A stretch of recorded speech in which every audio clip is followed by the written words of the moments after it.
They categorize things, they actually call it makruh to go to sleep after Fajr. Why? Because you're supposed to be up and awake and you're supposed to be performing. But inshallah, we'll start with the talk. And I will not talk for 45 minutes straight. I have never, well, maybe a few times, but I don't recall talking for 45 minutes. I don't think I could do that. I don't think I want to do that to you as well. So we'll take a break in the middle, and I'll share with you what we're going to do in the middle. But did we share the topic? You can share. Okay. So I wanted to talk about Transformation 2020. There was a small conference that happened in Princeton, and we talked about this idea. But I want to start with a story, inshallah. And this is a story about a miracle hunter. Right? You know, we talk about the karamat of the awliya, right? Or ma'jizat of the prophets, right? And so there was a Westerner who was interested in finding out more about where to find these individuals. Okay, so in our recent times. So he was really looking for somebody that could show them that these are real things, real people, and it's not just old stories that have been written down. So he went to the Muslim world looking for karamat, looking for miracles. And he came across people and he says, where would I find? So they said, you know, it's the city of Damascus, it's called the city of awliya, the city of, friends of God.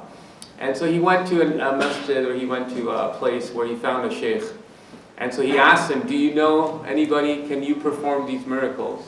And the guy said, well, you know, I'm just imam here, I'm nobody really. These were great people. You may want to ask my sheikh.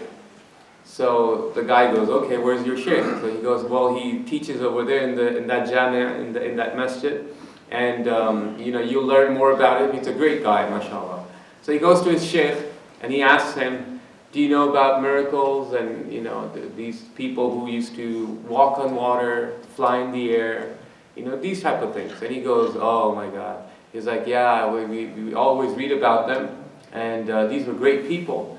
And he goes, but me? Oh, no. I'm just a little guy, faqir. You know how they use faqir ilallah. So I am just a small guy. I don't know anything, but I'll tell you, I have a ustaz, I have a sheikh. He's very, very nice guy, mashallah. Very, pious, very muttaqi. Maybe you should ask him.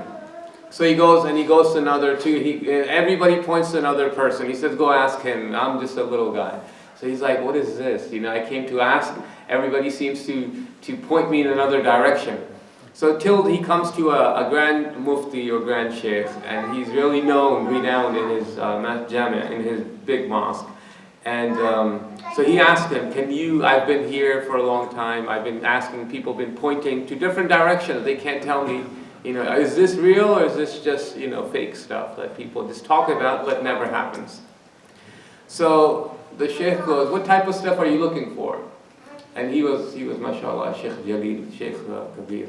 And he goes, well, like how people fly in the air, and they say something and they fly in the air or walk in the water. He was like, oh, that type of stuff.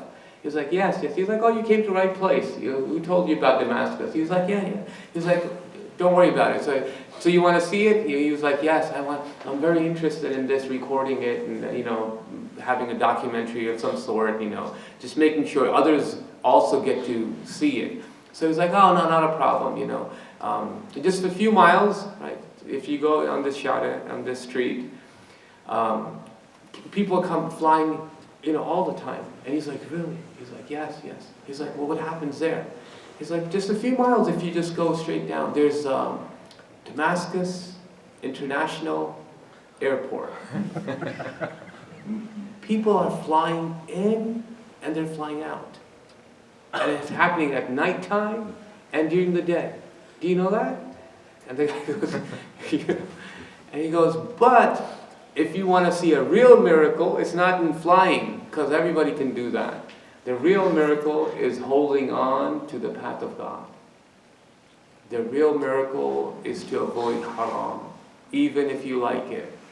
The real miracle is to be a person of tawakkal ala Allah. So you put your trust in Allah, you try your best, and you're failing, but you say, oh Allah, I make dua to you. That's a real miracle. The real miracle is to come to Jami', come to masjid, and pray 5 times a day. Those are the miracles that we see. The real miracle is to avoid haram in your income, in your earnings. So he says that's a miracle. Those things are, people do it every day and night. So what's the big deal about it? But our scholars are great awliya people. They've always given us some way to reflect and think about our actions, our performances, what we're doing in this life.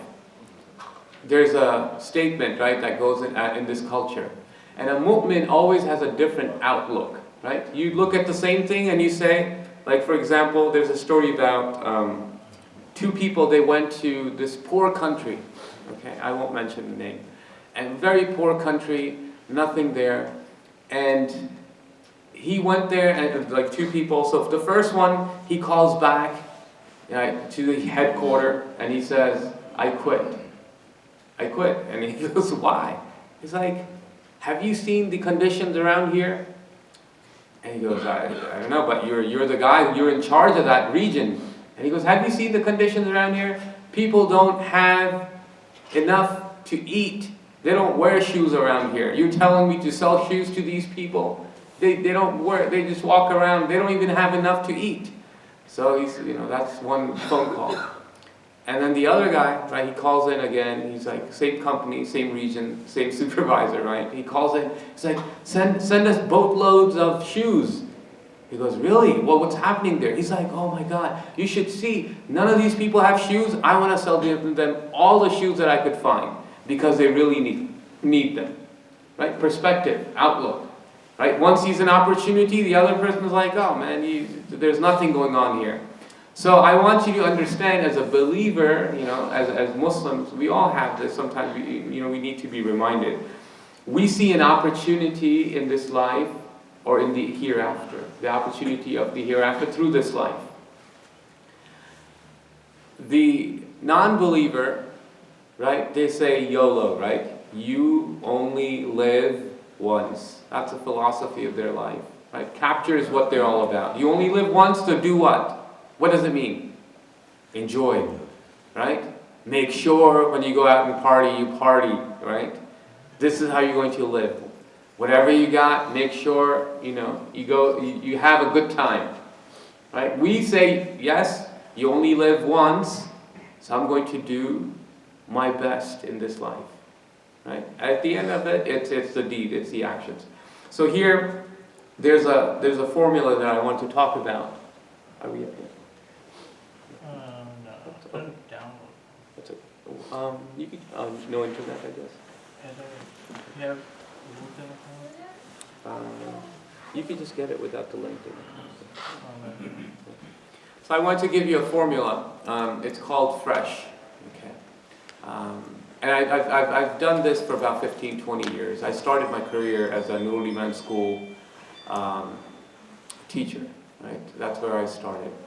And then I taught about 4 years, full-time school. And I really feel it for the teachers. Sometimes you don't realize what happens when you're a teacher. And the students too, but really for the teachers. So they have to make really great sacrifices in order to teach our children. Then I went into my career, which is geology, environmental science. Then I started some art. I started doing calligraphy and painting. So that's, going, alhamdulillah. And, in those 15, 20 years, I've given khutbahs, a lot, every other week or every week or so. And then I realized, really, if you want to capture, a short version of what you're talking about, because there's always, you want to capture information, and that's what the Prophet ﷺ did, right? That capture information, instead of giving them 4-hour lecture, you summarize things. And it's easier for people to retain and grow, right? Because if you can't understand something that the Shaykh is saying, you're not going to grow as an individual. So it's important to be able to retain that knowledge, okay, in a short form. And that short form basically came, if you understand 5 pillars of Islam, right? How many people, right? Everybody knows 5 pillars of Islam. What about 6 articles of faith? Okay? These are formulas actually. These are chunks that the Prophet ﷺ, he kind of put it together and he says, these are 5 things. It's easier for you to remember now. You see? 5 pillars of Islam is basically your ibadah, right? That is fard on you. Okay? Now tell me, is marriage a big part of Islam? Isn't it 50%? Did the Prophet mention they're one of the pillars? No. Right. Now let me ask you, is a recitation of the Quran a big part of? Did he mention specifically? Maybe salat, you could say. Right. There are other things that the Prophet ﷺ did not mention to us. Why? Because he just want to gather all of this Islam. How do you make sense of it for an individual who's coming in for 10 minutes to talk to the Prophet ﷺ? These are the arkan al-Islam, okay? This is what Islam stands upon. Meaning your ibadah, your relationship with God is based off of these 5 things, okay? So these are called the formula that the Prophet ﷺ gives, right? So I want to talk to you about, in terms of happy life, okay? 5 pillars. What are some of the things? And then it's in the acronym of FRESH, okay? So all these years of giving talks and lectures, and I said, how do you summarize all of this? Because it goes in different directions, right? How do you summarize it? So the understanding I received, or I have, is that if you put FRESH, F for finance, R for relationship, E for education, S for spirituality, and H is for health. Right? So you try to capture what you're going for. For most of the time, if you throughout your day, you're doing these 5, one of the 5s. Okay? You're not reading Salah all the time, obviously, or Quran. You have to, because what happens is that many religious people, right? All of you are religious. You're in the masjid praying Fajr on Saturday morning, right? You're religious people. Many of the religious people, what tends to happen is that they tend to focus on certain things. And that religious people have certain weaknesses, I myself included, right? In their understanding of how the world works, right? There is this idea of spirituality where you tend to who wants to work hard? Work for akhirah, right? So that's the type of work for akhirah, or we'll do work for for Allah, but this is this dunya. This is I don't want to get involved too much, right? So one of the lectures I heard, somebody said, if you want to buy a car, don't go into details, just buy a car, right? And then your spouse is yelling at you you got 6 kids, how are we going to fit it into this 2-seater? You got to pay attention to details, because this is a big investment. So you have to be careful how you do your finance, which is a big part, okay? Do not ignore it. That's an obligation from a religious understanding. Okay, so finance is a big part of it. And know this hadith, right? There are hadith that determine everything. The upper hand, the Prophet made gesture, right? Hand gesture. This, remember always as religious people, this is better than this. Right? This is better than this. The upper hand is better than the lower hand. And so never be in a state where you become this. And then Allah will give, the rizq is from Allah, but trying is on our part. Right? So in order, inshallah, if you work hard and there's not opportunity, then that's fine, but we try. But always be, aim to be this person who's giving. Why? Because there are people that are given opportunity. Jannah has so many doors that you would enter through, right? One of them for fasting people called Rayyan. The other one for generous people who show their generosity. The other one for people, inshallah, for those who are doing good work, right? Through taking care of the orphans, taking care of the family relations, taking care of the other things. So that's fine. You could find the door to, or the path to Jannah, inshallah. But I want you to understand that finance is a big part of who we are as Muslims. If we don't take care of our finances, work, then there's other stuff that happens that would actually, maybe we don't have working. It's working. Oh, so if you go on to the next slide. That is other part of the, your life, like relationships, education, and I could tell you this. Most of the divorces that happen in this country, most of them, right? You know the reason why? Finance.